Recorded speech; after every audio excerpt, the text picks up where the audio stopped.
The federal government has promised more than $500 billion towards helping people, businesses, farmers, and industries during this global pandemic. This includes more than $145 billion in direct spending, $85 billion in tax deferrals, and nearly $300 billion in credit and loan programs. With a closer look at how long it's going to take to pay this down is Director of Fiscal Affairs at Scotiabank, Rebekah Young. Rebekah, great to talk to you. This is an important conversation to have. Where did all this money come from?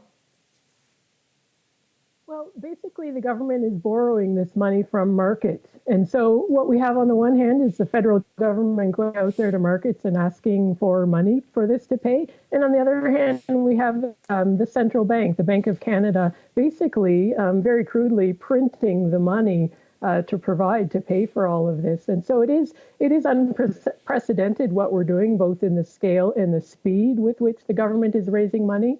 But I would just flag two parts that really are in the government's favor right now. And one is that the Canadian government headed into this crisis with very low net debt. And so markets are really tolerating this by Canada right now.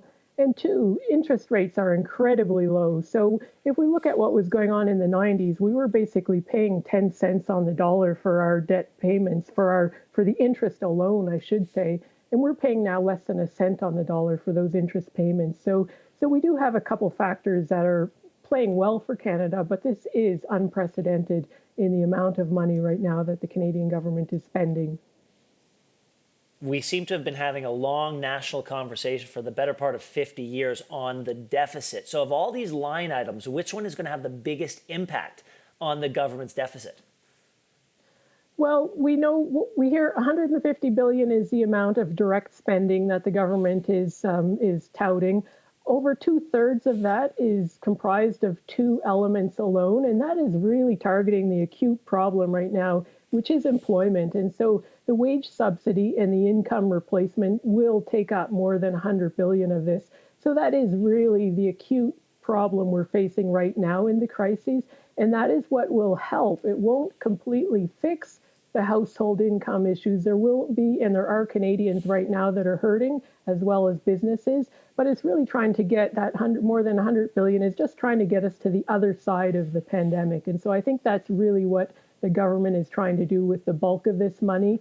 But it does beg the question, and it likely implies that we need more when we're past the pandemic, that we really need to then figure out how do you rev the economy up. So we've tried to keep people afloat, but now how do we really get things restarted when all of this is behind us? Rebekah, do we have a sense of how long it's going to take the government to get out of the red once this is done? And do we need to be concerned for our kids and our grandkids in terms of what they're going to be saddled with? Well, first, I would say I wouldn't raise alarm bells right now. We really needed to spend this money. There was no doubt about it that the alternative of not spending would be very harmful for Canadian households and businesses. So one, we needed to do this. And two, quite frankly, given these low rates, technically or mathematically, we could outgrow this debt because payments will be so low on debt. But I would also then say, we should not be complacent about this. That first of all, as I pointed out, once we get through the pandemic, we should be more ambitious in what sort of growth we want for ourselves, for our children, for our grandchildren. So let's not be satisfied with the mediocre growth. And if we are going to spend in revving up the economy, let's spend in ways that'll really strengthen it.